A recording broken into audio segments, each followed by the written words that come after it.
예, 지금 25차시 MVP 제작을 통한 아이디어 테스트 관련돼 갖고 저희가 이번 차시에는 시제품 제작 아니면 3D 프린팅 메이커 스페이스 지금 운영하고 있는 글룩 대표님, 홍재욱 대표님을 모시고 이번 수업을 진행하도록 하겠습니다. 안녕하세요. 예, 예. 안녕하세요. 네, 네. 대표님 간단하게 한번 자기소개 좀 아, 부탁드릴게요. 네. 저는 뭐 익히 알고 있긴 한데. 예, 네. 예. 저는 그 대학에서 무대 미술을 전공한 그런 미술 학도인데 우연히 이제 대학교에서 3D 프린터를 접해가지고 너무 빡 빠져들어가지고 처음에 이제 입사를 이제 3D 프린터 제조하는 회사에 입사를 했다가 제가 거기서 이제 콘텐츠 개발 팀장으로 이렇게 쭉 있으면서 다양한 경험을 하고 나와서 2013년도서부터 글룩이라는 3D 프린팅 서비스 샵을 그 홍대에다가 이제 차리게 됐어요. 그래서 그때부터 지금까지 거의 매일 시제품 창업하시는 분들을 만나고 작년 기준으로는 거의 저희는 약간 뭐 프린팅을 하다 보니까 디자인 목업 위주거든요. 이제 그러다 보니까 한 1,700건 정도 이렇게 진행이 됐었는데 매일매일 그런 분들을 보다가 이제 느끼는 게 되게 많아가지고 오늘 또 대표님이랑 좀 재밌게 얘기 나눌 수 있을 것 같아서 네, 반갑습니다. 네. 예, 알겠습니다. 저는 뭐 대표님 그 옛날부터 원래 메이커 스페이스죠. 지금 어떻게 네, 보면 메이커 맞습니다. 스페이스 운영하고 계신 건데 일단 시제품이 뭘까요? 얘기 시작하면 될 것 같아요. 종류부터 한번 말씀해 주실 수 있으나요? 뭐 네. 디자인 뭐고, 뭐 워킹 뭐고, 뭐 그렇죠. 많잖아요. 이제 뭐 MVP 목업도 있고 디자인 목업, 워킹 목업, 막 소프트 목업 뭐 여러 예, 가지가 있는데 그게 용도에 따라서 이제 필요한 시제품의 종류가 되게 많이 다르더라고요. 예, 예. 갖고 이제 완성도 검토를 위한 그런 시제품도 있고 연구 목적을 위한 제품도 있고 아니면 이제 시제품 중에서도 소비자 반응을 이게 먼저 보기 위한 이제 그런 시제품도 있고 심지어 뭐 시제품으로 KC 인증을 받기도 어, 해가지고 그래갖고 이제 뭐 KC 인증을 위한 이제 그런 목적의 시제품도 있고 제품 개발 공정에 따른 이제 그런 생산성 검토. 근데 이 모든 것들이 사실 뭐 나중에 제품하고 대량 양산하고 이제 이럴 때 리스크를 줄이는 목적이거든요. 그 그렇죠. 시제품이 그 양산 제품과 어느 정도로 흡사하게 나오고 그 계획대로 이루어지느냐. 그리고 사실 리스크를 줄이기 위한 목적인데 이제 문제는 이 시제품을 만드는 방안이나 가공법이 너무 많다는 게 갖고 이제 실제로 시제품을 만드는 그런 창업자 입장에서 어떻게 만들어야 될지 너무 고민이 될 거예요. 아마 가공법이 다양하지만 반대로 금액이 천차만별이잖아요. 너무 많은 가공법들이 있기 때문에 제가 그냥 간단하게 알고 있는 건 3D 프린팅에 그 액체로 하는 것도 있고 뭐 그 3D 프린팅도 종류가 많더라고요. 그 안에서도 그렇죠. 소재에 따라서 맞습니다. 네. 종류가 있고 그다음에 CNC 맞아요. 그러니까 기계를 갖고서 깎아내는 뭐 그런 또 시제품 만드는 하나가 있고 뭐 진공주형이 또 있는 것 같고요.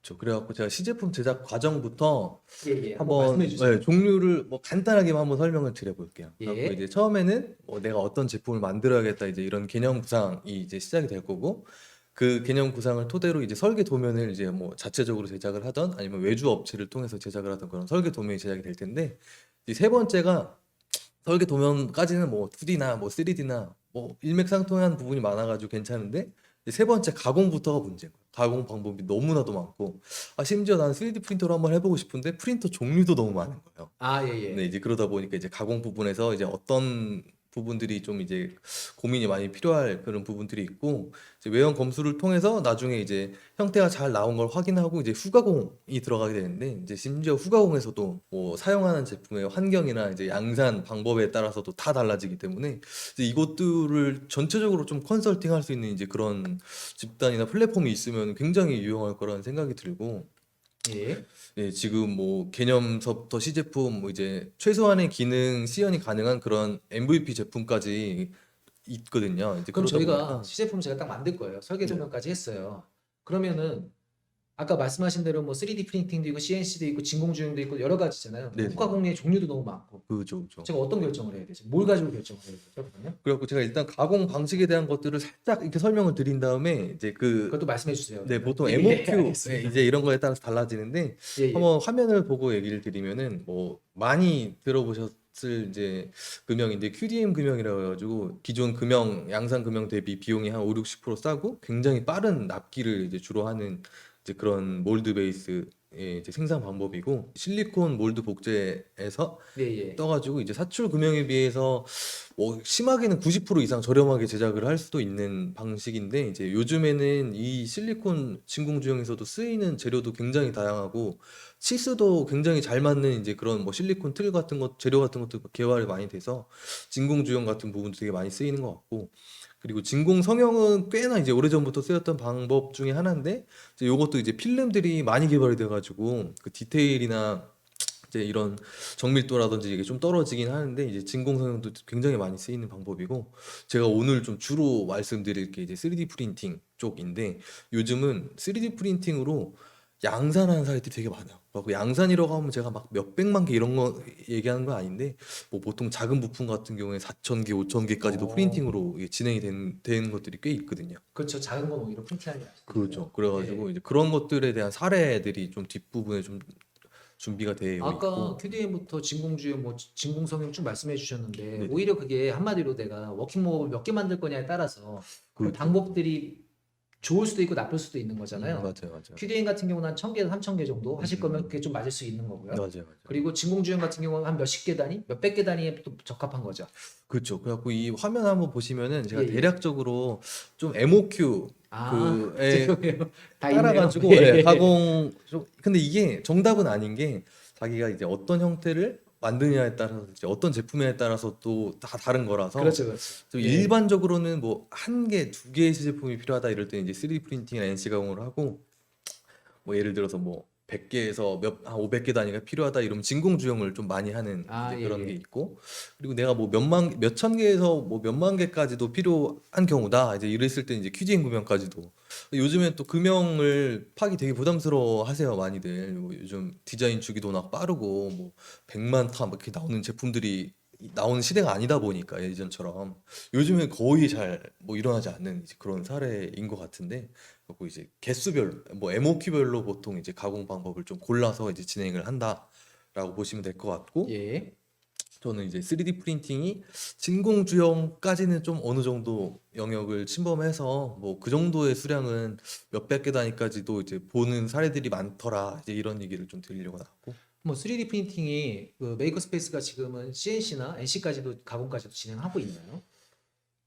메이커 스페이스가 종류가 굉장히 많이 있는데 이제 뭐 프린팅 전문으로 하는 이런 그런 메이커 스페이스도 있고 아니면 목공 장비라든지 가공 금속 장비를 다루는 데도 있고 이제 이런 되게 다양하게 많이 있어요. 근데 예, 이제 그런 예. 메이커 스페이스들이 뭐 양산 연계까지는 가기는 아직까지는 좀 힘든 이제 그런 상태고 그 양산 직전까지 이제 가면서 좀 검토해 볼 수 있는 이제 시제품 정도 검토해 볼 수 있는 이제 그런 거에서 이용하면 되게 유용한 것들이 되게 많이 생겨나고 있고 아마 뭐 올해도 그렇고 내년도 그렇고 이제 계속 메이커 스페이스 전문 랩 위주로 이제 선발이 돼서 이제 누구나 좀 쉽게 시제품을 만들 수 있는 이제 그런 장소를 한번 찾아가시려면 메이커 스페이스를 한번 가보시는 것도 좋을 것 같고 아, 예, 예. 예, 네. 예. 그래갖고 화면을 한번 보면서 설명을 드리면은 제가 뭐 예. 3D 프린팅에 대해서 뭐 아시는 분들도 굉장히 많을 텐데 이제 FDM 방식이라고 해서 이게 사실 가장 많이 볼 수 있는 주변에서 많이 볼 수 있는 그런 3D 프린팅 방식이고 필라멘트라고 하는 롤로 아, 된 소재를 이렇게 녹여서 쌓아 올리는 방식이거든요. 예, 그래갖고 예. 2008년도에 이제 특허가 풀리면서 이제 굉장히 보급화된 이제 그런 프린터 방식이고 뭐 이제 단점은 뭐 결이 많이 남고 정밀도가 많이 떨어진다라는 게 이제 단점이고 장점으로는 가격이 매우 싸다. 뭐 할 수 있는 영역이 굉장히 커서 이제 이런 FDM 방식 프린터 많이 쓰시고 제가 아까 전에 뭐 프린터로 이제 좀 양산도 되고 표면 조도라든지 뭐 이제 정밀도도 높고 뭐 이제 이런 방식의 SLA 같은 방식인데 이제 이런 방식들이 이제 광경화 수지로 이제 레이저로 빛을 쏴서 광경화 수지를 굳혀나가는 이제 그런 방식이거든요. 액체죠, 저게요. 네. 그래갖고 예. 이제 광경화 수지라고 불리는데 액체로 되어 있고 이제 업체에서는 많이 쓰는데 이제 단점으로는 가격이 좀 비싸다. 그리고 장비 가격도 좀 비싸다. 뭐 이제 이런 오, 것들이 좀 장비도 있고. 되게 크고 보니까 저걸로 많이 하시는데 가격이 그렇게 싸진 않아요. 그렇죠. 이 보급형 장비 같은 경우에는 뭐 몇백만 원짜리도 있는데 뭐 업체에서 쓰는 산업용 장비는 되게 보통 다 크던데 억대가 냉장고만 한 것 넘어가죠. 같은데요. 네, 맞아요. 예.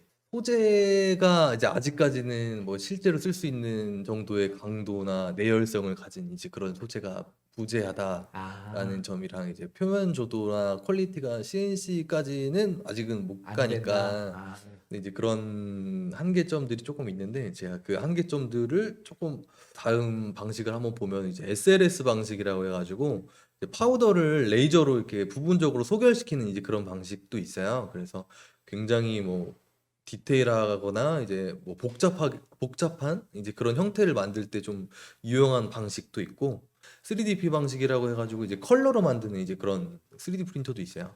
근데 이제 이거는 이제 요즘은 좀 많이 안 쓰는 이제 그런 프린터고 이제 LOM 방식이라고 해가지고 종이를 소재로 쌓는 이제 그런 프린터도 있고 이것도 이제 풀 컬러가 되는 이제 그런 아, 방식도 있고요. 그리고 뭐 폴리젯이라고 해서 이게 재료비가 엄청 비싸서 이제 프린터 시제품 만드시는 분들이 착각을 많이 하시는 게 이 기관에 엄청 많이 깔려 있거든요. 이 장비가. 예, 예. 근데 이제 키로당 막 한 30만 원에서 60만 원 정도 소재비가 하다 보니까 뭐 하나 만들려면 100만 원이 넘어가요. 구멍만 한 거만 안 되는데도. 그래갖고 이제 이런 게 되게 막 비쌌는데 지금은 이제 소재 가격이 좀 많이 내려오고 있어가지고 예, 예. 이런 것들이 있고 좀 특이한 방식으로는 HP에서 이제 3D 프린터를 만들거든요. 예, 그래갖고 이제 예. 미국에 있는 3D 프린터 자동화 공장에서는 HP 장비로 한 400만 개 부품을 생산하고 막 이제 이런 사례들도 나오고 있어요. 그래요? 프린터 쪽에 보시는 분들, 프린터 업계에 계시는 분들이 바라는 게 이제 산업에 적용돼서 양산에 들어가는 걸 원하시거든요. 그래갖고 이제 양산에 들어가야 이제 프린터 업계가 발전을 하니까 이제 그 시장을 보시는 건데 뭐 대기업이죠 HP면은 그 그렇죠. 대기업이 뛰어들어서 아예 이제 제조업 쪽에 양산 제품으로 프린터를 이제 기획을 하고 이제 실제로 그런 사례들도 나오고 있고 뭐 이제 이런 것들도 있고 프린터 방식이 진짜 너무 많아요. 이거는 성냥개비거든요. 근데 보시면 저 에펠탑이에요. 에펠탑이랑 뭐 만안경 같은 건데 정말 막 나노 크기의 그런 3D 프린터도 이제 막 개발이 돼가지고 뭐 반도체 업계에서도 쓰이고 막 여러 가지 분야에서도 쓰이고 있는 것들이 있고 그 외에도 너무 많은 방식들이 있어가지고 이거를 이제 고르기도 되게 쉽지가 않은데 이제 일반적으로 뭐 아이디어 제품 목업할 때 뭐 쓰시면 좋은 게 FDM과 SLA 이 두 종류 정도가 크게 있다. 뭐 이 정도로 알고 계시면은 좋을 것 같아요. 저희 고객들을 보면은 거의 저런 표면 처리나 품질의 이슈 때문에 거의 CNC를 해갖고 지금 음, 가격이 당연히 비싸죠. 맞아요, 맞아요. CNC, 그러니까 3D 프린팅보다 3D 프린팅은 주로 기능이나 이런 개발 과정에서 좀 테스트해 볼 때, 그러니까 맞아요. 개발 업체들이 좀 쓰는 것 음, 같더라고요. 음. 그래갖고 그게 예, 이 심지어 벽을 어떻게 넘볼 수 있을까요? 재작년까지의 추세가 그냥 3D 프린터는 시제품이지 뭐 별 다를 게 있겠냐 약간 이런 거였고 작년부터가 제가 느끼기에는 뭐 국내에서는 어땠냐면은 3D 프린터로 어느 정도 내가 뭐 케이스라든지 내 제품을 50개, 100개 정도 양산해서 소비자한테 팔아볼 수 있겠다라는 접근을 하시는 분들이 되게 많아요. 근데 이제 그 접근이 어디서부터 시작됐냐면은 제가 재작년에 이제 코로나가 시작되기 전에 중국에 있는 심천, 샤먼 막 다 돌아다니면서 3D 프린터 공장을 다 돌아다녀 봤어요. 왜요? 그 중국 쪽이 이제 어떻게 돌아가고 있나 이게 시장 조사 궁금해가지고, 예, 차원에서요? 시장 조사 차원에서 예. 중국을 막 비행기 타고 다니면서 그 안에서도 돌아다니면서 되게 깜짝 놀란 게 어디 업체를 가보니까 그 냉장고만 큰 프린터 있잖아요. 그게 500대가 있는 거예요. 맞아요. 그래갖고 쭉 보니까 얘네들이 부품 한 10만 개를 뽑더라고요. 그래갖고 우리는 QDM 안 해. 프린터로 양산해 이러는 거예요. 음, 그래가지고 아직 퀄리티도 안 나오고 뭐 물성도 안 나오고 그래갖고 쉽지 않을 텐데 하면서 좀 자세히 봤더니 그게 QDM이 가능한 부분이 있고 또 프린팅으로 양산이 가능한 부분들도 꽤 있더라고요. 그래갖고 이제 중국 쪽은 그런 물량을 전 세계에서 다 받아가지고 공장을 이렇게 프린터 공장을 차려가지고 하는 사례들을 보면서 왜 우리나라엔 이게 안 될까라고 이제 고민을 많이 하다가 제가 이번에 그 파주에다가 프린터 공장을 되게 크게 하나 아, 셋업을 하고 있어요. 그래요? 그래갖고 이제 한국에서는 좀 자동화를 해가지고 이제 하려는 생각을 갖고 있고 그 중국에는 어느 정도로 물량이 많냐면은 그냥 길거리에 할머니랑 애들이 뭐 프린터 출력물 가져와가지고 서포터 떼고 막 다듬고 있어요. 길거리에서. 알바식으로 막 하는 거예요. 너무 물량이 부업식으로, 예, 많아가지고. 예. 예. 그런 정도로 물량이 막 쏟아져 나오는 거예요. 그래갖고 얘네들은 심지어 뭐 NC 가공하는 업체들이 프린터를 도입해서 막 프린터로 양산하고 막 이제 이러다 보니까 이게 프린터가 조금만 더 디테일 뭐 표면 조도라든지 정밀도라든지 이런 게 그 높아지면은 이제 목형이라든지 아니면 간단한 뭐 QDM을 대체할 수 있는 이제 그런 파트라든지 범접할 수 있는 요소가 되게 많겠다고 생각이 들어가지고 막 이제 국내에서 이제 그런 시도를 굉장히 많이 해보고 있었거든요. 정리를 하자면 네네. 일단은 이런 시제품을 만들 수 있는 방법들은 여러 가지가 있으니까 장단점이 있으니까 좀 검토를 해보시면 좋겠네요. 그렇죠, 그렇죠. 여러분들이 근데 만약에 CNC를 주로 하는 시제품 쪽에 가면 CNC가 좋다 말씀하실 거고요. 3D 프린팅 쪽에 가면 또 3D 프린팅이 좋다 얘기하시니까 장단점은 좀 고민을 해보시면 좋을 것 같아요. 맞아요. 지금까지는. 맞아요. 근데 지금 한번 사례를 통해서 한번 설명을 해주시면은 그래갖고 이제 이런 것들이 이제 프린터로 어느 정도 막 출력하고 이제 이런 것들을 보여드리는 건데 이게 뭐 예, 예. 현대차에 들어가는 조명 검사구 치구 조립구 아, 막 지그 이제 같은 거구나. 네, 예, 이런 예. 것도 있고 뭐 이제 타이어 같은 것도 있고 막 이제 이런 부품들도 이게 어느 정도 뭐 한 대의 사진인데 이제 이런 게 한 10대, 20대 되면은 이제 하루에 몇백 개씩은 이렇게 만들 수 있는 이제 그런 근데 것들이 단가 되거든요. 경쟁력이 있나요? 저는 그게 물음표예요. 그러니까 저런 식으로 3D 음. 프린팅을 했을 때 부품은 끝내 단가에 민감하잖아요. 그렇죠, 그렇죠. 그 경쟁력이 있는지. 그래갖고 제가 소재 쪽을 이제 막 글룩 루벤틱스라는 회사를 소재 개발 회사를 이제 대전에 있는 연구소랑 합작 회사를 하나 만들어가지고 아 이게 소재에서 이겨야 된다라는 생각을 가져갖고 소재 개발을 쭉 하다 보니까 그거 이제 한국 쪽이 사실 좋으려면 더 좋을 수도 있는데 제가 화면 보여드리면서 말씀드리면은 요즘에는 이제 표면 조도가 거의 뭐 CNC 정삭 친 거랑 비슷한 정도까지도 이렇게 나와요. 뭐 이제 이게 아, 프린터 그래요? 다이렉트로 그냥 사진 찍은 거거든요. 저게 그러면 비용 차이는 얼마나 날까요? CNC와 지금 말씀하신 저 정도. 일단 장점으로는 CNC가 못 깎는 오축 CNC로도 못 깎는 이제 그런 형태도 이제 가능한데 예, 제가 예. 평균적으로 내보면 10배 이상은 싼 것 같아요. 알겠습니다. 그러면은 뭐 시제품 저희 단계에 대해서 좀 들은 것 같고, 저희 듣고 계신 분들이 이것만큼은 좀 시제품 단계에서 좀 기억했으면 좋겠다. 뭐 한마디 해줄 수 있으신가요? 그 C제품을 만드시는 분들이 보통 이제 창업자분들이 되게 많이 접근을 하시는데 그 만들면서 되게 중요한 것 중에 하나가 그냥 내가 이거를 뭐 양산까지 가서 막 이제 하는 것도 되게 중요하긴 한데 그 실패 경험이 되게 또 전 중요하더라고요. 좀 소비자들한테 반응을 보여줬을 때 이게 좀 시장에 반응이 없겠다라고 판단을 내린 것도 되게 큰 시제품의 기능 중에 하나거든요. 그래서 이제 그 시제품을 통해서 되게 많은 분들에게 피드백을 받아보고 뭐 이제 이런 것들도 되게 중요할 것 같다는 생각이 되게 많이 들고 그리고 꼭 전문 업체 좀 믿을 만한 업체들을 통해서 이제 진행을 하시라는 얘기를 좀 많이 드리고 안 싶어요. 믿을 만한 업체는 어떤 게 있나요? 그러니까 저는 당연히 예, 예. 그쵸. 근데 이제 그 경험이라는 게 업체의 막 포트폴리오 같은 것도 사실 업체들이 속이는 경우도 되게 많더라고요. 그 업체가 안 했는데도 불구하고 막 아, 포트폴리오 했다라고 들어가 돼 있고요. 있고 예, 예. 그래가지고 저는 뭐 대표님이나 좀 이렇게 믿을 만한 좀 시제품 만드는 그런 플랫폼을 통해서 이제 가는 것도 되게 중요한 것 중에 어떻게 보면 인증된 이제 그런 업체들이 이제 모여 있는 거다 보니까 음, 이제 그런 것들을 좀 활용하시는 게 좋지 않을까라는 좀 생각이 들어요. 알겠습니다, 네네. 대표님. 오늘 어려운 시간 와주셔서 감사하고요. 아닙니다. 예, 예. 오늘 일단 내용은 여기서 마치는 걸로 하고요. 또 다음에 또 뵙는 걸로 하겠습니다. 예, 네, 감사합니다. 감사합니다. 예.